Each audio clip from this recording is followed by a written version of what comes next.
Welcome back to Design Recipes, everyone. I'm Cathy Hobbs. Today we are staging both the inside and the outside for the sale. We have a beautiful 3-bedroom property plus all of this outdoor space. There's only one problem. We started with a completely blank canvas and we have only 2 days to get it all done. And we've already gotten started.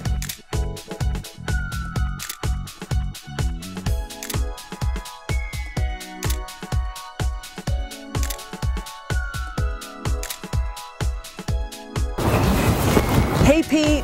Oh, hi Cathy, how are you? We have such a big project today. We're staging the inside. I brought you in to stage the outside. We have so much hardscape that we need to see some beautiful soft landscape. Exactly, and that's what we're going to do. We're going to soften the whole patio up. We've got 6 or 8 containers spread amongst along in the patio. We got some boxwood, we got some holly, and we're going to just bring it all together and create a little bit of a 4-season interest here. I know that you have a plan, and I want to ask you about these guys because I love those tall planters. Right, the tall planters are going to bring up the wall a little bit, soften this wall a little bit. The plants that we use in the planters have 4-season interest. Nice. They're very hardy. They can withstand the cold. They can withstand the heat. They can withstand the wind, and that's why we chose these particular plants. And what are these? This is the boxwood. This is American boxwood. Evergreen. Evergreen. Last all year round. Year round. 4-season interest, and believe it or not, it has a little white flower that'll give us a little bit of a flower in the springtime. Now I need to ask you a dumb question. What if no one waters these? Is this going to stand up to just kind of nature watering it? No, we need to do some watering, especially in dry, hot, humid periods. Okay, so an occasional watering. Now we have so much to work with out here. Overall, are you going to try to have, let's say, a little bit of landscape throughout? Yes. We're gonna dot the whole landscape and soften it up because right now it's a little bit hard, a lot of cement, a lot of glass. So let's soften it up with some greenery. We have to finish the inside. I'm gonna let you get started here on the outside and I'll check in with you in a little bit later. Great. Okay.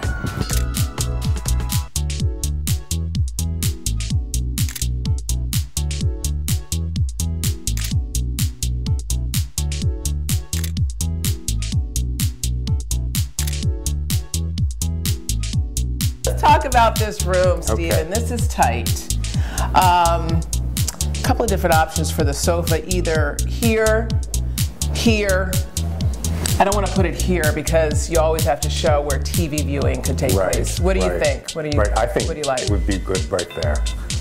And that's a really tight envelope. I mean, one of the things that we always do when we come here initially is we measure, and I think I have a sofa that will actually fit in that spot. So I think that's good. Here, TV viewing. Right. This beautiful kind of wow piece, I think over it will look just gorgeous. I always like to do a wow piece of art. Let's talk about this dining area because this is open and we need to show dining. I'm thinking here. Yeah. But we lose the bar stools because you don't have to have both. Right. And just have a dining table there with 4 chairs. How do you feel about that? I think that'd be gorgeous. Okay, we got 3 bedrooms. Let's go take a look at the bedrooms now. Master bedroom. Now this room needs to feel really grand. I had initially thought that a dresser couldn't work there. Now I'm starting to feel different about it. I think you're right. I think it needs it. Okay, don't have one today. This is a 2-day job. I think I have to bring one in. Yeah, I think so too. Yeah, I always really finish everything off nicely. Yeah. Stuff happens. We gotta bring in a dresser. All right, so on day 2, we gotta bring in a dresser. In this room, here we are in the 2nd bedroom. I think, RC perfect. Yeah, this will be great. This will be great. Gotta stay really soft because the floors are so dark. I want to go really light. Yeah. That looks really good. Yeah, that looks great. That looks really good. That looks really good. I love the texture. I love the texture too.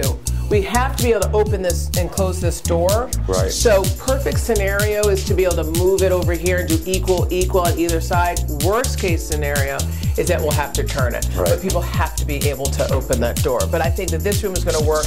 Queen bed, art, 2 side tables, and we're good. Just keep it simple. All right, so here we are outside. This is probably one of the biggest outdoor spaces I've ever had to work with. let's talk about how we're going to lay this out. Mostly over here. So Stephen, this to me is kind of like the money area. This is somebody's going to be standing in this beautiful apartment looking out, and they're going to see all of this. Right, right. And so I want to really put everything kind of in here and wrap it around the corner. We're going to have our landscaper here tomorrow, lots of outdoor work. We're going to have our furniture set, and what I'm thinking is this is probably going to be our dining zone. Right. Right here, our dining zone. Over here, maybe a little seating area, but we're going to have a nice sized dining table that seats 6. And then let me tell you what's going to happen around here. I'm thinking this could be the main lounge area. We have this beautiful sectional that I love. And I think it should go right here. Yeah. They look out perfect. and they Right see from the all living this. room. You like it? I love it. Okay, I good. love it. Good, good, good. All right. Let's go to the office. All right, and last but not least, this little guy. Could have been a 3rd bedroom, but I really like it as an office. Over here, we have what, a chaise? Chaise. Nice. Which is nice. And we'll do art above a desk. I really like this. It's missing something. Let me see if I can find a mirror really quickly. I like this, but oh, this is better. Yeah, that's perfect. Okay, so I got something. What do you think? Yeah? That's great. Yeah, yeah, yeah. Perfect. Okay, that's good. All right, let's do the artwork then for the rest of the apartment. All right, let's talk about the artwork in here first. This is probably one of my favorite pieces, like ever. Over the buffet, Beautiful. like that? Beautiful, love it. Okay. Perfect. Now, do we need any other artwork in here? Let's head over here to the kitchen area. I have 2 of these. I'm just thinking here with the stainless steel, some of the colors that we're seeing here, that this could be a nice little moment just right here. Just a little understated moment. Yeah. What do you think? It's fantastic. You like that? I like it a lot. Yeah, just like a little understated moment. Yeah. Now the other option would be to put both of them here, the 2 that we have. Actually, I think I like this better. Do you like that idea of putting 2? Okay, I'll be right back. I'll be right back. Stay right there. Don't go anywhere. Yeah. So do we want to do 2 here? Much better. I love this idea. You like that? I love it. I love it. All right, let's do it. I love it. All right, so let's keep going here. All right. Here's my thought on this one. We have even, I don't know if you can see that blue in the area rug there. What do you think about this? I think that looks fantastic. Good. I think that looks fantastic. Yeah, I think so too. I think that looks great. I mean, it even picks up some of that wheat, some of that wheat tone right there with that blue. The blue tone and the rug, and that's gorgeous together. Love it. Okay, let's do the master. So here's what I'm thinking for the master. We have kind of the warm tones here. Which is beautiful together. Yeah, really nice. This is going to be a low gray bed. I'm thinking this. Yeah, that's really rich looking. You like it? I love it. I love it. I like it with the wall color too. It's gorgeous. And it doesn't read muddy. No, not at all. I think it's not going to read muddy, especially if we hit it with some gold. Yeah, it reads gold. Some lamb's wool, some white. And then here we have the mirror that's going to go above our dresser. Yeah. Bringing in those tones. That's sensational. Kind of that bronze, and then we're going to add some gold. I think that's nice. It's nice. All right.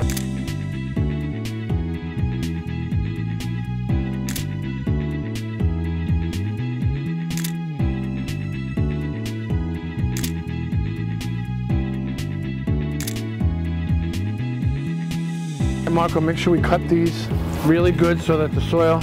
Pete, I've taken a look around, and I have to say, so far so good. It's looking really, really nice. It's looking real nice, Cathy. And while you're here with us, let me give you a couple tricks of the trade here. Okay. What we got is we got a little bit of a root bound problem because these planters have been growing in this container for quite a while.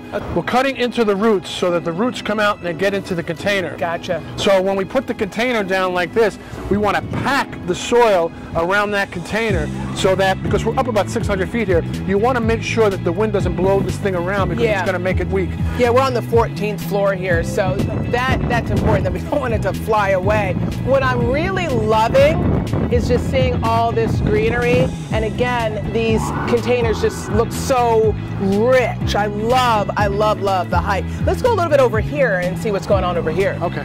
Now over here, this is really what caught my eye. What is this?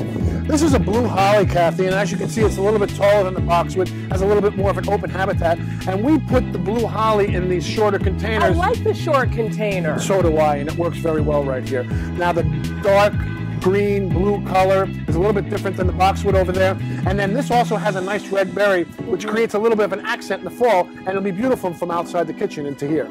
I'm really liking what I see so far. When I come back, I know you're going to be all done. Thank you.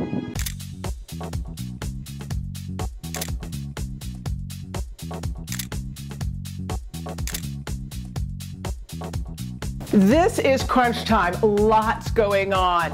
Boxes coming out of the truck, furniture going in, and we couldn't get it done without the help of our exclusive mover, Rainbow Movers. Larry, I was so excited about this one. We had both indoor space and outdoor space, and it looks absolutely amazing as usual. Yes. But you know, we're in the middle of Midtown. Absolutely. So this one was a little bit challenging because, as usual, working in a high density urban area, yes, the space, the parking is very challenging. We're right here on 23rd Street, a major thoroughfare. How do you handle essentially moving in the middle of a heavy traffic environment? Essentially, you need to send more guys on your team. More manpower. More manpower. You need to keep the driver in the truck usually permanently. He can't leave. He can't leave. Depending on the building, the logistics of the building, as the service elevator, most of the buildings in the city is not always in the most practical location. I can see that maybe they're small, right, narrow, sideways, narrow streets. So you need more guys to get that in there. And you're usually working with a time limit. Buildings tell you you have to be in by a certain time. Usually 4 p.m., nothing more later than 5 p.m. So you have to make sure you have enough guys to do that. To get in and out. In and out. Sometimes the move may require an extra day to get the move done because of the time limit. What if someone has, let's say, large pieces, oversized pieces? How do you handle that? Well, it depends. Some pieces can be taken apart to make it fit through the small entranceways. If not, some pieces may have to be hoisted. That's a specialty. Like through a window? Through a window and that kind of stuff. That's a specialty kind of thing. You know. Do you do that? I don't do that. We have a specialty. You have to get a permit from a specialty company to do stuff like that. You know, we help the customer to get that done. I could find someone to get that done for you, but it's not something that most movers do. But it could get done, and you would just be a facilitator. Exactly, yes. Larry Patterson of Rainbow Movers, fabulous job as always, so I know I'll see you again soon. Hopefully, thank you.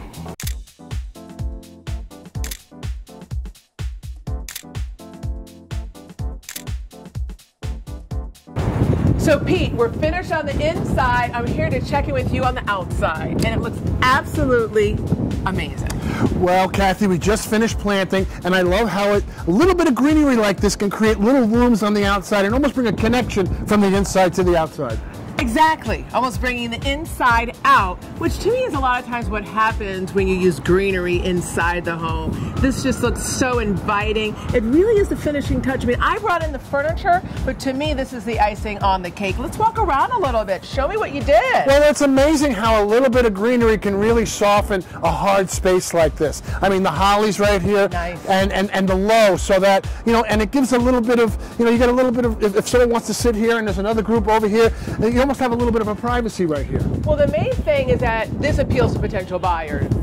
I also like the way you spaced everything out. You could have gone overkill on this enormous outdoor space.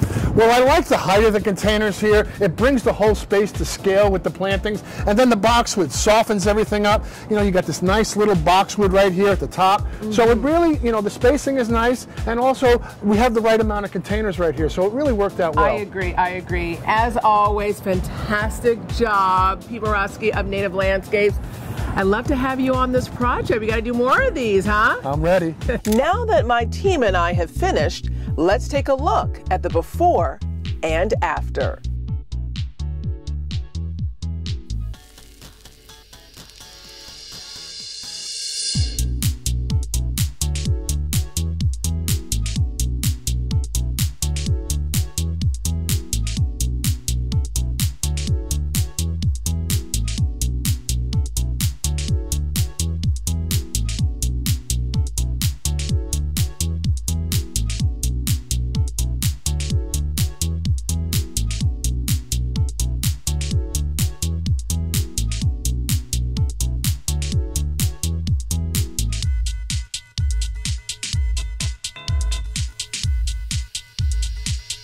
So here we are in the living room, this gorgeous, bright space that needed to be both dining and living. One of the things that I wanted to do is to define the living space with a big wow piece, which is why I added this gorgeous horizontal piece of art. And then I brought an additional accent to pick up the gold and the black, such as these two gold pieces right here and this black accent book. A great takeaway tip is to make sure that when you have a bold piece of art, to repeat those same tones throughout your space. Here in the master bedroom, we actually had an existing color already on the wall, a really soft lavender. So I decided to pair that lavender with chocolate brown and gold, which I think is really successful. We also brought in this gorgeous chocolate low-profile bed. When you have ceilings that aren't necessarily high, a great takeaway tip is to use a lower bed. The second bedroom isn't the biggest bedroom I've ever seen, and we wanted to make sure that potential buyers knew that a queen bed could fit. So what I did was I added a queen bed and then two relatively modest-sized end tables. I also used a really light, bright color palette. A great takeaway tip, if you have a smaller room, make sure that you go light and bright. Because our outdoor space is almost as large and gracious as our indoor space, I wanted to make sure that the outside felt luxurious and for grand entertaining. So what I did was create a lounge area using a sectional sofa, which is a great takeaway tip. If you're looking to maximize a large outdoor space, consider bringing in a sectional sofa or even two sofas. What a gorgeous day to complete our stage for the cell. Our 3-bedroom residence now feels elegant and modern, and we have successfully staged it both inside and out. We'll be right back.